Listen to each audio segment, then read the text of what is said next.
I know through valuation methodologies and value growth methodologies that if I could take my business and be best in class, that the value of my company would have exponentially grown. One of the things that happens whenever you buy a business, and I have the opportunity to work with hundreds of businesses through transition, is that the buyer is often skeptical as to what are they really buying? What are they really getting for the dollars they're outlaying?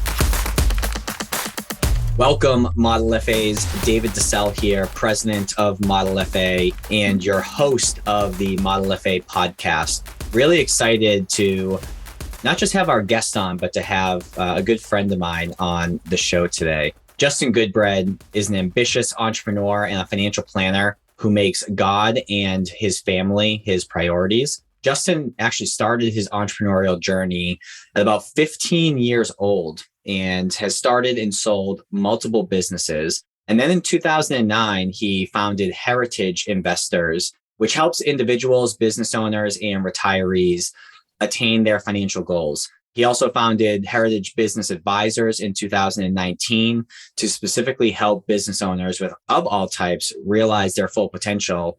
And then fast forward to present day, at the beginning of 2022, Heritage Investors and Heritage Business Advisors were acquired by WealthSource and its affiliates.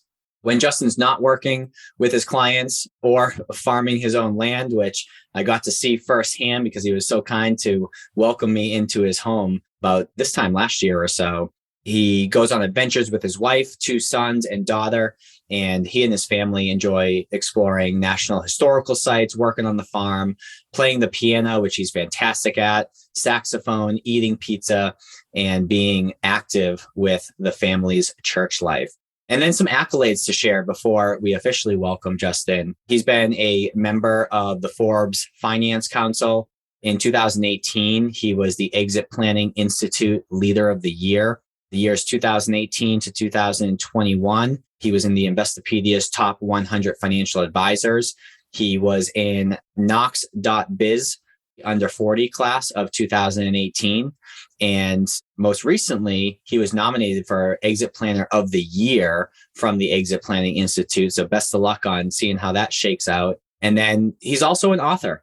He's written some books, and most recently his book, which is called Your Baby's Ugly, aka, taking a deep dive into your business and making sure it's in a good position, reached number 1 on the Wall Street Journal bestseller list and is currently number 56 on USA Today's bestseller list. So there's so many different directions that we can go in this podcast, and I'm excited to see how it all shakes out. But with all that being said, I'm going to take a break from talking for a moment. Justin, welcome to the show.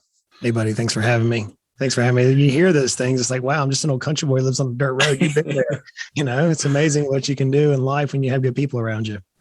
Well, it's cool because obviously, as I alluded to, we did an on-site because we worked together in that consulting arrangement, and it's how we got to know each other. And you welcomed me into your home. I had a whole nice little wing above the garage. You got to start charging people for Airbnb, but it truly in the country. I remember my GPS only got me so far, and then I had to call you and have you walk me through it, and seeing how you're able to unplug with everything else that you have going on is pretty cool, man. It's pretty cool. Yeah, we love it out there. So for those of you who've never been out to the farm, we live on just a couple hundred acres on the Tennessee River in East Tennessee, just west of Knoxville, Tennessee.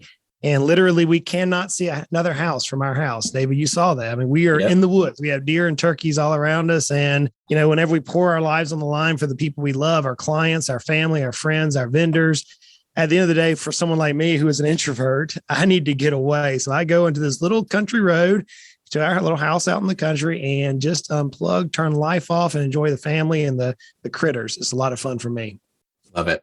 So I've always been curious, and you and I actually haven't really spent time doing a deep dive on this, but we're similar in that I started my first business when I was about 16 years old. And I was, detailing, buff and wax, bottom painting boats, and did that for probably 4 or 5 years. Never got it to a point to where, we sold it by any means, but generated some good cash for, high school, college kid. And in a similar vein, you started in your entrepreneurial journey at 15 years old. However, you got to the point before you started your financial planning business to where you actually sold some businesses. And we haven't spent a lot of time on that. So I'm just curious to know what got started at 15 years old and kind of walk me through the journey, until you got to the financial planning space. Sure. It's a fun story. It's relatively long, so I'll make it short. So at 15, my dad basically gave me an ultimatum sitting around the kitchen table. We had like a family of a Waltons, if you could envision that in your mind, that we would sit around the table and we'd eat dinner together as a family. And about the week I was going to turn 16, he said, son, I need you to get a job, but here's some rules. You can't work for anybody that I know. You can't work fast food. You can't work grocery store, but you need to have a job by Friday or don't come home. And it was a smile, like an old country boy smile, but he wasn't joking. In other words, get your butt out and get some work. What I found out is with the last name of Goodbread in a small country town in South Georgia, a lot of people knew my dad. He had a good name. He taught me a lesson in that is a lot of value in the name that we have. But as I was looking for jobs, everybody knew my dad. It's like, do you know my mom? No, do you know my dad? Okay, crap, I can't work for you. So long story short, the very last day, he had come home from work tired.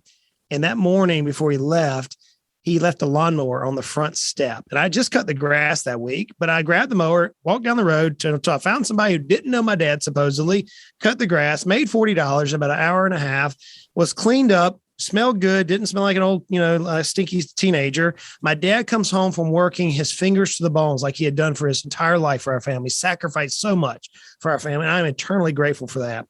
And the lesson he taught to me that day, David, setting out the steps, changed my life. It also changed my family's life. What he said, I see you're home and you're clean, so you must have a job. I said, Pops, I don't have a job, but I made $40 today. He said, good, tell me about it. Told him what happened, cut somebody's grass. He said, he put his hand on my knee. My dad's no longer with us, so it's kind of cool to think through this. And he looked at me, he said, son, I want you to realize something. You just made more in an hour and a half to 2 hours than I made all day long. At the age of 15, you made more than your father did at my current age. If you work for yourself, you can always make more money than working for the man. I'm surprised he didn't, put his hand on your knee and say, you realize that's my lawnmower. That came as part two of this, by the way. Okay. Then he started saying, okay, now you got to pay me your rent. You got to pay the gas. You got to pay the weed wire. Yeah, so I ended up making some money. But the principle was that he said, hey, look, work for yourself. So we took that. We started a landscape company, right? We started cutting grass. We knew how to do it. It was easy. We grew that into a very sizable company. And then whenever my wife entered my world, we sold that business so I could transplant from South Georgia to beautiful East Tennessee to be with her family. And so we moved up here at the age of 22 to East Tennessee after selling that landscape business. When it came into the financial world, kind of as a dare, I was dared to pass the 7, the 66, the life, accident, and health all within 30 days, not knowing anything about it, right? So I didn't know the language. And the AmeriExpress financial advisor at the time, recruiter said, if you can pass these, we'll give you some money. And it was sizable. It was like $5,000 or $6,000 to pass tests, which I'm like, okay, I can do that. So I passed the test, got the money, and was like, see ya. Nice knowing you. Don't want to do that, right? Don't want to sell stocks. That's not what I like business.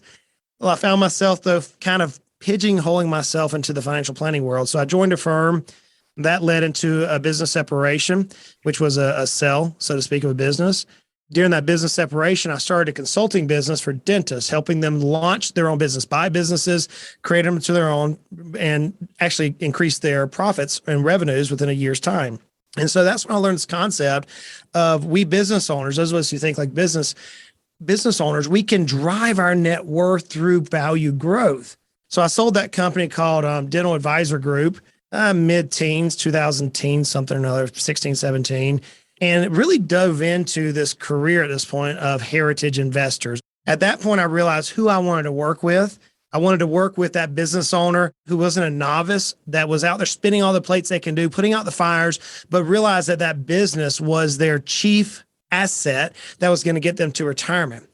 And as I began learning and reading, and you know me, I love to read. I've been reading books forever. As I began reading and applying these principles, I found there was a niche, a big vacuum of advisors who didn't understand business. And I did. I'd already started and sold some, right? Sold 3 at this point. And so that's where kind of heritage investors, heritage business advisors, my Financially Simple brand that I created that WealthSource also acquired, all that kind of culminated into this venue of let's educate business owners how to maximize the value of their business. Let's help them on financial planning and let's coach them in business. And so that's kind of where we are at today at this point in my life. Cool. So we'll come back to present day, but I do want to you kind of go back to the landscaping side of the business. And the reason being is regardless of what industry you're running a business, there tends to be certain principles that you need to abide by to ultimately be successful. So I'm curious, what are some of the principles that you learned landscaping that you still live by today in your business and in helping other business owners?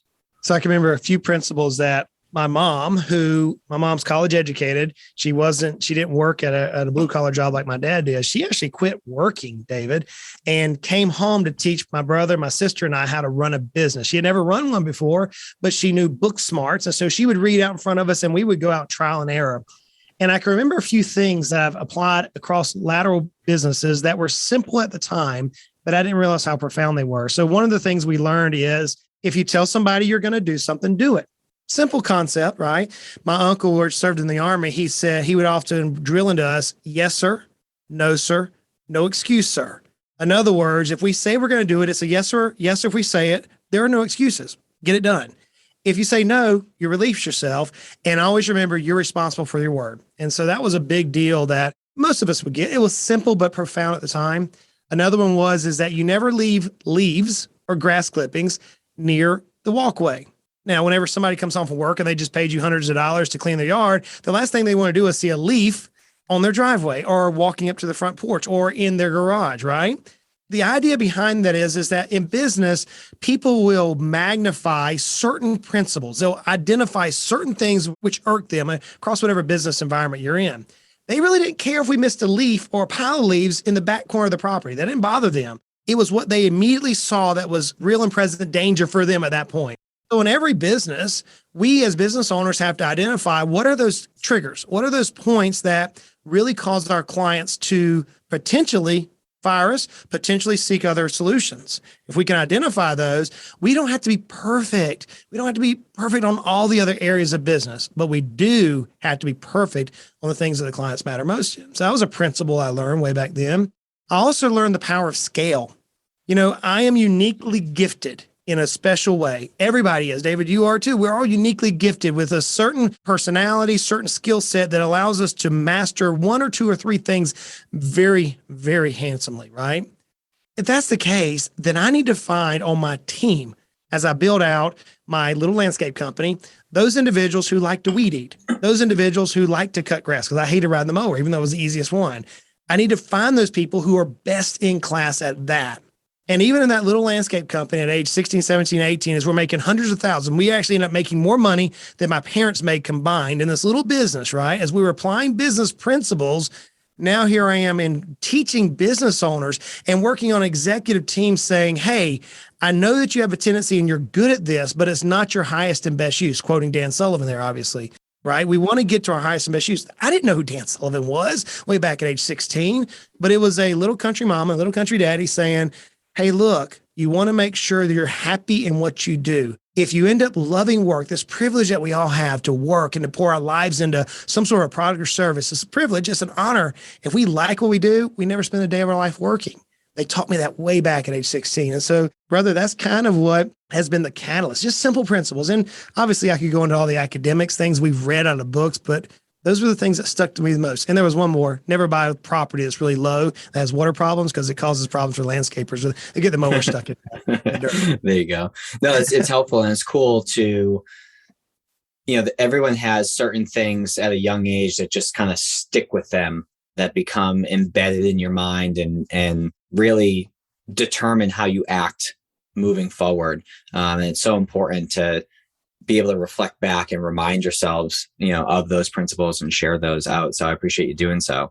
Fast forward to present day. Obviously, you were acquired, you and your company and your teammates were acquired by WealthSource. What was kind of the precipice of that? Like, help explain some of the challenges that you were experiencing, the opportunities on the horizon that you wanted to ensure that you are really maximizing and striving towards that. And why ultimately did you decide to not just go at it on your own, but instead to get some help and support from other folks as well? So I started finding Heritage Investors in 2009, was their typical advisor until about 16 when I launched the Financially Simple Experience. And our company began growing leaps and bounds. We had years where we hit 65%. You've seen the numbers, 65% growth trends. And I had reached a point in 2020 to where I had a team sourced. We had a business consulting department with 2 key business consultants. We had 3 registered individuals on hand doing financial planning, asset management. We had 401k solutions. We had a conglomerate. We actually had a whole marketing team, 4 individuals who would work on the Financially Simple Experience to push out all the marketing we did. And we reached a point to where the company was autonomous. I can remember early 2020, I had planned on taking like 12 weeks off in 2020. And obviously we were dealing with COVID, and we were able to take off 8 weeks during COVID. I mean, it was crazy. I mean, on top of the closures that clients were dealing with, I purposely went on vacation. So I had reached this point where life balance, life blended work-life balance, I had reached it. 2021 came around, and I'm looking at the landscape of the business, looking at the dynamics, interpersonal dynamics, realizing that I'm a visionary. I know how to get a company where it needs to be. I'm not a good manager. I'm not the person who wants to deal with the day-to-day, processes within the company. I'm candidly probably not even that good of a technician. I'm really an entrepreneur that understands business. I can be a technician, but I just don't find any joy in dealing with portfolios or financial planning. I think I'd rather stick a fork in my eye and sell llamas in Idaho as opposed to doing that, to be honest with you. And I'm sitting here in 2020 saying, okay, I see the business. It has a lot of opportunity. We're growing leaps and bounds. Our profit margins are best in class. I mean, we're running sick profit margins. Our team is lockstep. The growth trajectory of the company was mind-boggling to me. And of course, you've seen all these things. I mean, you can verify it's ridiculous. And I'm bored. I'm bored, man. So I'm sitting here saying, I want somebody I can think with. And after a long search, I engaged Model FA as a coaching company. And I remember telling you, you said, Justin, what are you looking for? And I said, I need a thinking partner, somebody that I can think with. I don't need somebody to tear the company apart unless you see something. I need somebody that I can just think with on strategy, clear my head. And I was looking for somebody that was not an employee, because I love my team. You've met my team. They're awesome. They're fantastic. Yeah. Unbelievable, right? But there's certain things that I could not talk with them about, right? I couldn't talk with my wife, even though she's brilliant, or my family or my friends. They didn't understand. So I remember whenever you and I were engaging, as we were thinking through this, some of the advice you were coaching me in personally. I remember one of the books you gave me. I'm like, dude, this is not my repertoire. I don't like reading these books. And you said, read it anyways. I don't care. I remember exactly what you told me. And I remember reading this book and going, this is kind of new agey for my personality, but I understand the principles. And I remember coming back and saying, I didn't like that book. And you said, why? And then we kind of talked through it. And it was helping motivate me and changing my mind. I remember a question you asked me about mid-March-ish, give or take, maybe early April. And the question was simple. It's a question I'd asked dozens of times to business owners. And that was, where do you see yourself in 5 years? And I don't know in that moment, David, if that question that you asked me paused me. I could not honestly answer. And that was a commitment that I made to you, was to answer the questions honestly, not off the cuff or not through academic understanding. And I can remember stuttering. I said, let me think on that. Let's talk about that next when we get back together. And I remember coming back and saying, David, here's what our family's goal is. And I gave you a certain data point, and you sat back and you said, Justin, you've surpassed that years ago. You surpassed that goal. Your goal, you're misaligning your vision with where your goal is. And I can remember that wrestling point that I was having as you and I were thinking together, and it was directly impacting me, the business owner. And as I was relaying that to my wife, she was sitting there shaking her head saying, yes, that's the question. I didn't know how to ask it, Justin. That's the question. So as we're wrestling through, what is it that I want? Where is my highest and best use, right? All the academic things that I had poured in my brain, simple questions were now shaking the foundation of who I was. Simultaneously, in late March, early April, my wife became deathly sick. And you're coaching me through these time periods. Very emotional for me.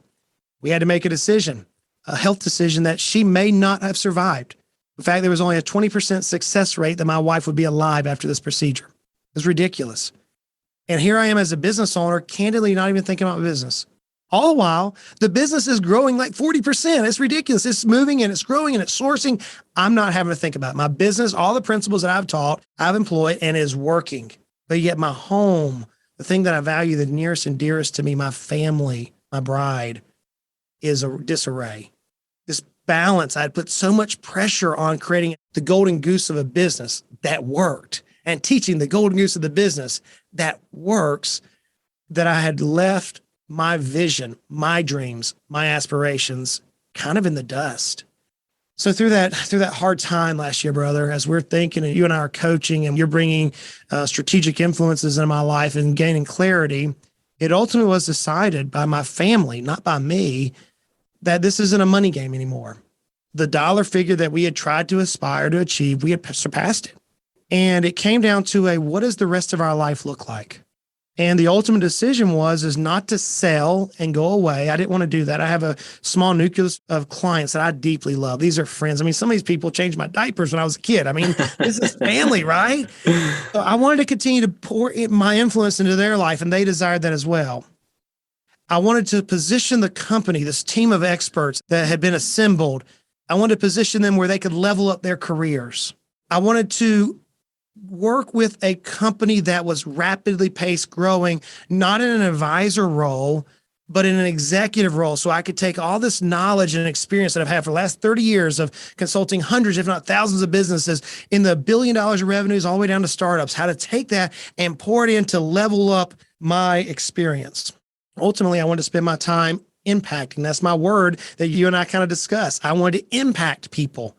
I wanted to, as I often say on my podcast, that I don't want to one day be that head marker, that tombstone in the cemetery that no one knows, not from a pride standpoint, but I want every bit of influence and impact that I have out of my life, whatever it may be, to be left on the field, using the old sports analogy.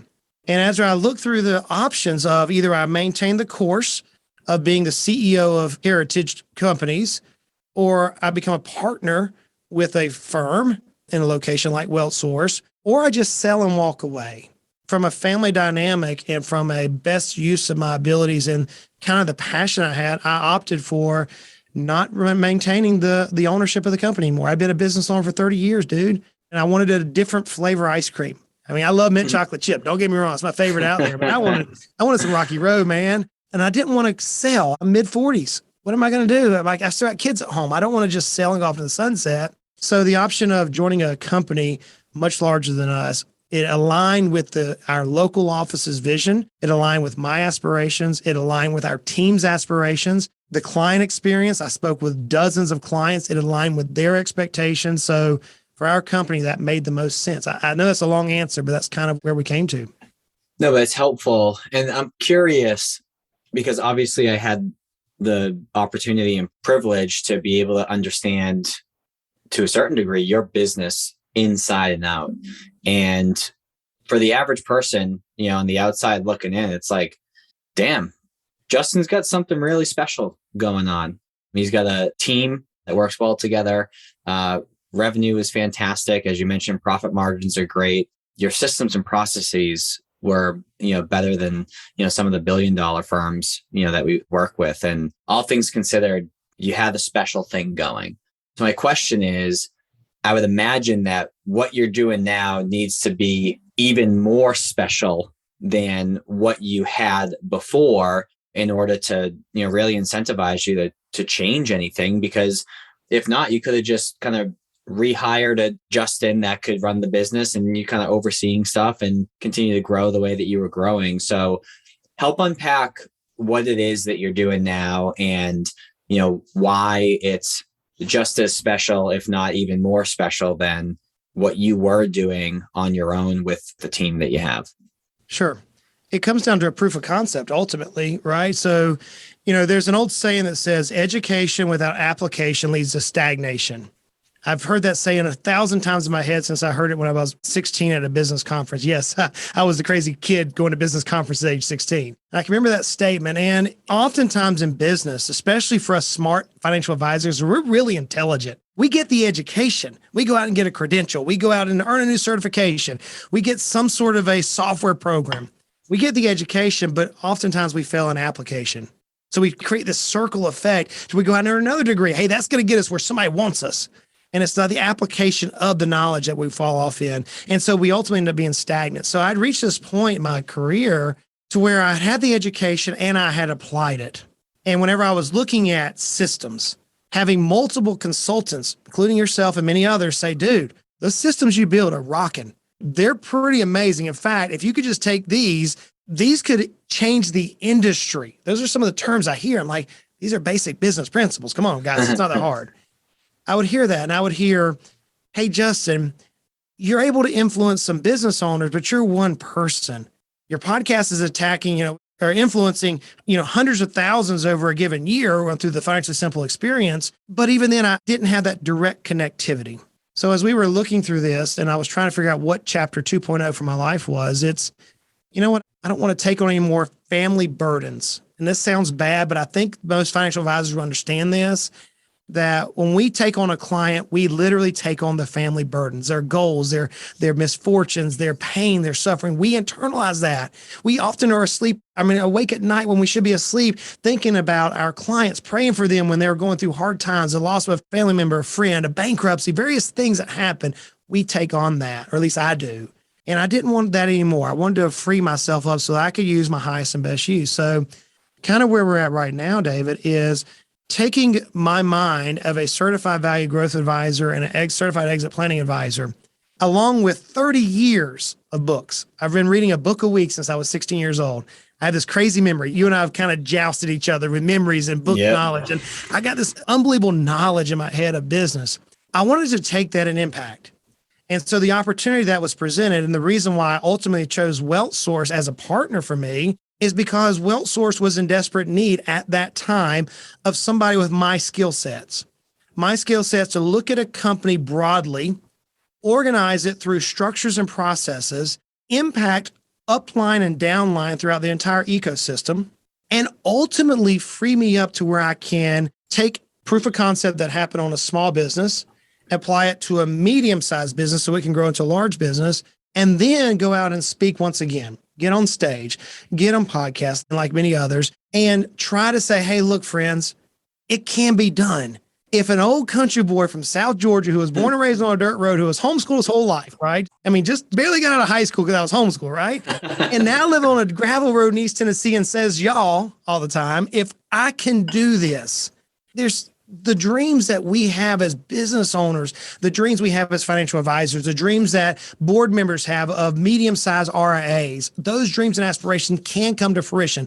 And at the end of the day, to challenge me was this, David, knowing that if I can pour my life into an organization and across the industry, that at the end of the day, people are going to hear the message. I hope they're inspired. I hope they're motivated beyond education. I hope they're motivated into application. I hope that the dreams that we have as an industry, that we have as individuals, that we have as board members, that dream can come to fruition. Because without a structured process, without the application of the education we receive, the dreams never come true. And that to me is sad. So this 2.0 was kind of revitalized to me, saying, hey, I can empty myself and impact people across the entire ecosystem through this leveling up of the business move. So before because I want to pivot slightly over to kind of, you've done a great job, building a brand and all that stuff. And I want to get a little, tactical in that portion of the conversation. But last question in regards to kind of current situation, current role. What exactly is your role at WealthSource currently? Like, from a title perspective to kind of a vision as to what's next with you and WealthSource and beyond? So my current title is Chief Strategy Officer, is the current title. At this time, I'm actually walking the entire organization through a value methodology to align the organization as it stands today with the vision that is cast today. That's my current role. And so I have opportunity to sit with everybody from the CEO down to the specialist in the organization. I have the opportunity to talk with advisors across the entire ecosystem. So I literally have spent the last 60 days going through an assessment, getting my hands around the intricacies of WealthSource, a mid-size RIA is what I would call it. Okay, so that's where I'm at right now. What that's going to allow the opportunity is for the decision makers to take the top-down, bottom-up approach of value creation to propel this particular company into the next chapter. So that's where I'm at kind of right now. I don't know what the future holds in terms of titles, in terms of operations, et cetera. I know that after this movement, that the next step is to work downline, upline to create efficiencies across the entire ecosystem, which is what I've spent the last 10 years working with small business owners on. We're in the process of writing another book through our marketing department. We're working right now handedly with another book in process. We'll continue to push out podcasts. We'll continue to take the knowledge that I gained through my experiences and share those openly. I'm on the Financially Simple Experience, David. I have this motto that I want to share 99.99% of the knowledge I have. And the only reason why I don't share that last 0.01 is because I don't know if I'm not sharing or not. So I literally am transparent, sharing everything out there, right? I want to share everything so that people can listen. I want to give away the farm. And I get accused of that oftentimes, but I want to impact people. So as I see it going forward, is I'm going to have the opportunity to not only impact WealthSource, the current RIA that I am partnered with, but also those businesses, those colleagues, other RIAs, people within our sphere. Friends, if we as financial advisors don't know where we're going, it's not us who loses. It's the consumer. It's the people that we have dedicated our lives to as fiduciaries, many of us, to help them reach their goals. And if we can level up our service model, we can help so many, tens of thousands, millions of people reach their goals. And so that's where I see the future going, brother.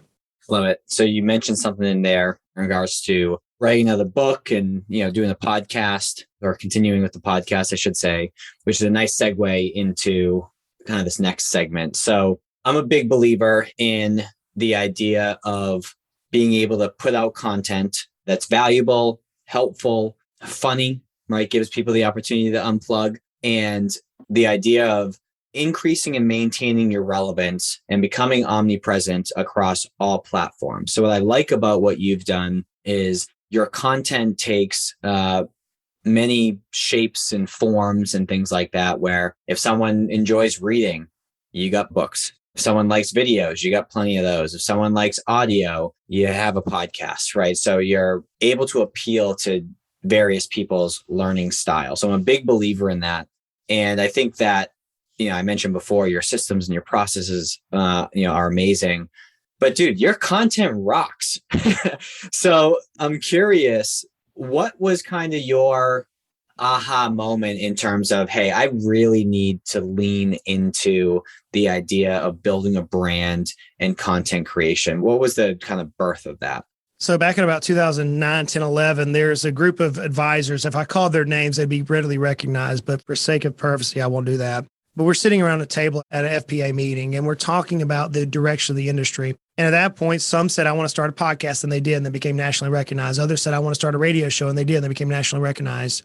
I said, I want to write a book. And it goes back to when I was in high school. One of the first books I read was Rich Dad, Poor Dad. My dad and mom gave it to me. And I remember going through college, and the English professor told me, because I cannot spell, I really cannot spell, friends. Like, I don't even know if I'm misspelling a word. It's that bad.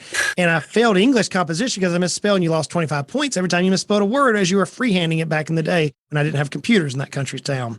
And the English professor told me, he said, you're as dumb as a box of rocks. And I quote, you're as dumb as a box of rocks and you'll never go anywhere in life. And as a punk kid, I turned around and said, screw you. I'll write a New York Times bestseller one day. And so that's kind of been the aspiration for writing. So I sit back, and it's 2019, 11. We're sitting around the table at an FPA conference with some very notable people that we would all recognize their names today. And I said, I'm going to write a New York Times bestseller. And we sold the story, and we're all laughing. And I just made that statement. Nothing happened. We tried to come back into the broker-dealer world, and regulations at that time within a small broker-dealer would not allow me to do certain things.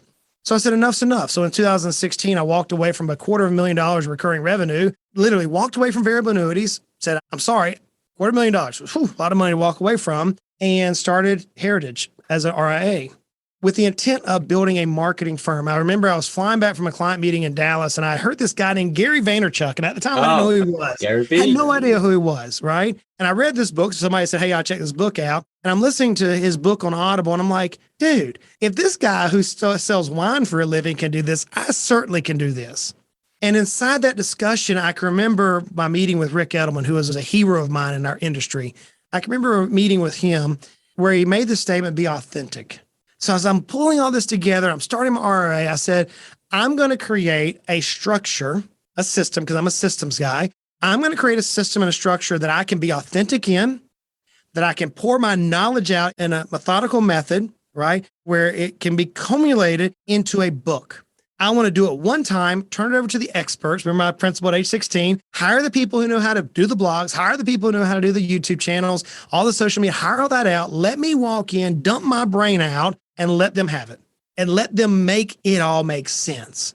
So I built a structure where I literally could walk in and do my podcast, do some research to make it where I had a theme over a period of 50 episodes or 10 episodes or 100 episodes, depending on what I was trying to accomplish. And I would come out and I would talk into the microphone, share my personality. I'd talk about farming, or I'd talk about principles I learned as a kid, or just different things that happen. When I go hunting, I'd bring a principal back and talk about the adventure I just had, or family dynamics. I just lived authentically through this microphone, which then pushed into a book with the intention of, I'm still one day going to have a New York Times bestseller. And so that's why I do what I do. And that's kind of how it all came to be. And what's the impact? Actually, before we get to that, I want to, share some tactics, because I'm a big Gary Vee fan as well. His series of books is actually what motivated me from going from a financial advisor into ultimately the consulting space. So I think he is one of the main reasons why I was able to transition over. With that being said, he speaks a lot about having a macro piece of content and then splicing it up into micro pieces of content. And although I like that idea, some people may think to themselves, well, I want to write a book, but I don't necessarily know how to actually start with that. Like, you start with page 1 and then you go through and write it out, and it can take a while. And you've taken a very different approach to writing your books. Can you speak to that? Because I think that would be pretty eye-opening to the folks listening. So I'm a firm believer in everything we do in life, we have to start with the end in mind. We have to know exactly where we want to be. If we're going to build a house, we have to know what it looks like. If we're going to build a financial plan, we got to know the goals the clients have, right? So for me, this book concept is simple, crystal clear. I want to be a New York Times bestseller.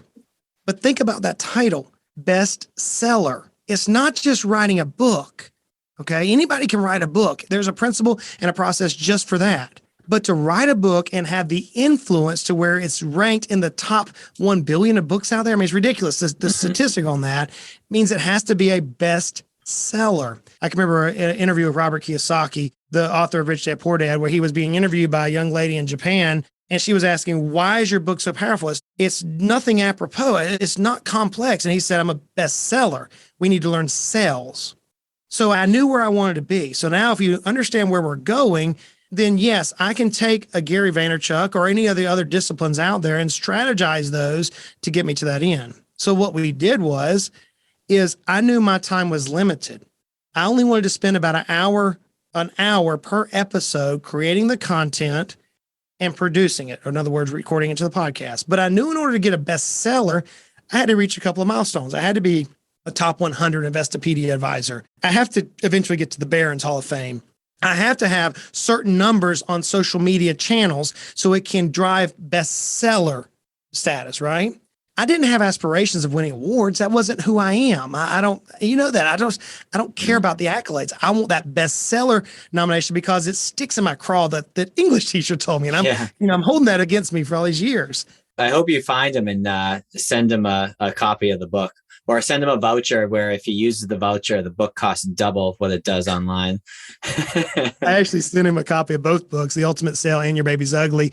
And when The Ultimate Sale was republished in a different language, I sent him that and I said, hey, just want you to know, not only is it an Amazon bestseller in some categories, it also got resold in a different language. And now, 1 billion Chinese are reading this book or have the opportunity to read this book. So, hey, thanks for the motivation. So we've laughed and become pretty good friends since then. Cool. But no, go back to your question. So what did I design? I designed a system that I could write out the content of the book as I wanted to see it. So I knew what the book content needed to say, basically in a skeleton process. I knew what I wanted to cover. I would then come back and say, okay, here's the table of contents from a book. Now how am I going to micro slice these table of contents into authentic 20-minute episodes? So each episode goes from that point forward to a certain point in the book, ultra macro, if you will. So we took a macro back to a micro. So I would record the episode, and then I created systems to where that episode would go to a writer to write a blog. It would go to an audio engineer to create the podcast, actually push it out through the whole system. It would go to a social media person who would create social media graphics for each individual social media channel. And I didn't have to touch it. Now, why did I use all those various venues versus one? Because I want a bestseller. It wasn't about trying to take a podcast like some of the guests I've listened to on your show saying, I want to try to get prospective clients to come in. That's not my intent. Never was. Did we get prospective clients? Heck yeah. In fact, we had to build systems to kind of weed them down because we were getting too many coming in because of the systems, right? But that wasn't the purpose. I've had people say, why don't you have guests on your podcast and interview them? Well, are they helping me position them where I can quote them in my next book? And if they are, I'll bring them on the podcast. And if they're not, then this is not the right venue for that. So I had a specific design for the podcast. Now, what came about was, a number one listed on the Wall Street Journal. That was amazing to me. What came about was multiple categorical awards in Amazon. Amazing. What has not come about, yes, USA as the Wall Street Journal bestseller, right? But the downline of the structure showed me other opportunities. It opened up opportunities for me to speak. It opened up opportunities for me to rise to the level of a board of a C-suite at a large organization to impact others. It put me as a thought leader within a perfect segment of the marketplace. It did ultra niche our client offering. It did bring clients to the table. It did open up a plethora of ideas, but I did not design it with that in mind, nor would I change from the design of the Wall Street Journal bestseller to chase new clients, to chase new speaking gigs, to chase other things. It wasn't the intent. So I approached it slightly differently than what many advisors who are listening to this podcast may say, look, man, I just want another client. That's the case. It's a whole different design. That wasn't the design I have. So there's a lot in there. And what's cool about it is you basically wrote the book by creating a bunch of other content. And then you had a team take all that other content out there and put it into a format that, flowed appropriately and wasn't like choppy or anything like that. And it's interesting because I saw on Twitter of all places, I saw something to the effect of, anytime you're starving for money, you're not going to find it. Anytime you're starving for clients, you're not going to find it. Anytime you're starving for a relationship, you're not going to find it. And it's interesting to me how you weren't doing this for the purposes of gaining more clients. But I remember when we were talking, you kind of just alluded to it, that you had more prospects than you knew what to do with from this social media engine, where your desire is to have a great book. And in turn, you got a lot of clients. So it's just interesting to me how some folks, can, if you get into doing something for, the wrong reason, sometimes that doesn't work out. And, for you, it's no intention of using it for marketing and business development for clients to your financial planning practice. And yet it was overwhelming how many people were reaching out to you as a result. Well, and I would take it a step further. So my first book was The Ultimate Sale. Remember, I'd already sold 3 businesses prior. So I knew that the Heritage and Financially Simple empire was going to be the catalyst for our own family to reach our personal goals, to fulfill our wealth gap as we talk about. So I know that if you're building a business, and all of us should be thinking this way as RIAs, we should be building a business for the ultimate customer, which is the person that we're going to either transition or have buy our business at some point in the future. So I know through valuation methodologies and value growth methodologies that if I could take my business and be best in class, that the value of my company would have exponentially grown. One of the things that happens whenever you buy a business, and I have the opportunity to work with hundreds of businesses through transition, is that the buyer is often skeptical as to what are they really buying? What are they really getting for the dollars they're outlaying? What I learned through this process is, as I'm sharing principles, as I'm giving away the farm, as I'm literally living an open life, still to design the book, I also knew that there was a buyer out there somewhere who's going to be listening to this content, this personality persona that's now developed over a 5-year period, 400 plus episodes. They're going to listen to this. They're going to know who they're getting, which causes a best-in-class multiple. And so I knew this in the back of my head as I'm designing this to say, yes, I am going to reach a Wall Street Journal. That will happen in my lifetime. I'm going to do that. I've already speaking the affirmative, right? I wasn't really worried about the clients because that comes, people who are best in class attract best in class. But as I was putting myself out there, I knew there was an ultimate buyer out there somewhere. So back up 5 years before WealthSource acquisition, candidly, the entire process is also designed to touch them. So whenever the now WealthSource came about and is looking into this thing, they not only could see the processes. They know the personality. They know methodologies. They know the systems. They know the processes. They know the team. They know everything. To where now, whenever a transaction has to occur or should occur, that all parties are happy with the results. There's a study that came from the Exit Planning Institute that says only 4% of business owners are happy with the exit process and the value they received. I can tell you I'm one of those 4%.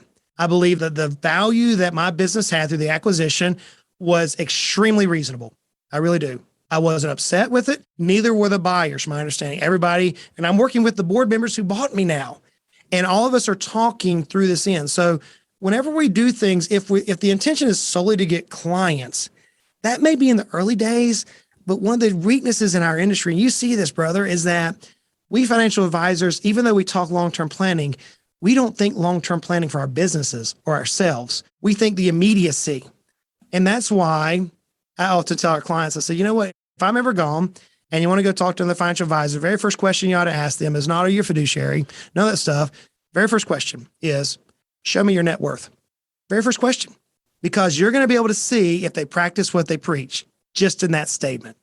Now that scares the devil out of so many financial advisors because we're really masquerading. But if we're truly building a business, which is who I am, right? I'm a business guy. We're building the marketing engine for a specific purpose. That is often not the case to drive clientele. That's the way I approach it. And I want to add too on that, and then we'll transition over into our next segment. But having the influence that you've worked hard to be able to create, whether that was intentional or a byproduct of your activities, I'd imagine that's attractive to the buyers as well, knowing the reach that you have within the industry and the influence that you have within the industry, depending on, what that buyer's vision is moving forward. And you probably get a little bit of lift in your valuation as a result of, that influence. So there's so many different benefits to building your brand and being influential, chopping it up in a bunch of different formats. And at the very least, quite frankly, it's more fun than knocking on doors. Absolutely. Absolutely. And it's for me, just be able to talk into a microphone because I'm an introvert, or get on a camera with not anybody in front of me, or candidly in front of thousands of people. That's an introvert's model, right? Don't put me one-on-one trying to prospect with, or go to a networking group. Heaven forbid. Am I just, again, stick a fork in my eye, right? That's just not who I am. So it's been a fun journey, man. I would never have dreamt in 1,000 years an old country boy from Tennessee who lives on a gravel road and plays with goats every day would have the opportunities in front of me that have been presented. It is really humbling. It's really, and it's fun. And he's not lying about the goats either, because I've been there. I've seen them. A lot of nature around them, to say the least. So for those of you who this may be your first episode tuning in, first of all, good episode to tune into for the first time, but I appreciate you joining. With that being said, one thing that we ask all of our guests is what one of their favorite books is. And the reason why we ask this is I find a lot of times with advisors, we can unintentionally find ourselves in an echo chamber within the four walls of our industry. And there's so many books out there, whether it be marketing or mindset or business development or biographies of influential people, where there's principles within those books that you can apply to your life, your business, and the lives of the people that you serve. So one of the ways that we're trying to help and motivate you to pick up a book and read stuff outside of our industry is by distilling essentially a reading list from all of our guests. So Justin, I'm curious, you picked, and you mentioned it a couple times so far, but you picked the book Rich Dad, Poor Dad by Robert Kiyosaki. Why'd you pick that book? What's the impact that it's had on you? I know it was handed to you as a kid, so help unpack that a little bit more. Sure. So I read 5 books every year. Every year, doesn't matter. I've been reading 5 books every year since I was about 16 years of age. So I read in the Bible, the book of Proverbs, because I think there's a lot of wisdom there that we can apply in business and for family. I love that book of Proverbs. And just to clarify, you mean you reread the same 5 books? Yes, correct. Thank you. Yeah, cool. Same 5 books every year. Yeah, I read a book a week if you want to. I was going to say, I want to give you credit. So I know you're not only reading 5. Yeah, no, thank you. I'm sorry that wasn't clear. Yeah, so I reread 5 books every year. I read the book of Proverbs because there's wisdom. I love Think and Grow Rich by Napoleon Hill. I think that is apropos, and I love the methodology. I really believe if we think it, we can achieve it. I'm in Dave Ramsey country, and Dave Ramsey has impacted my life in a powerful way. I know we often diss him in our profession, but his principles are sound.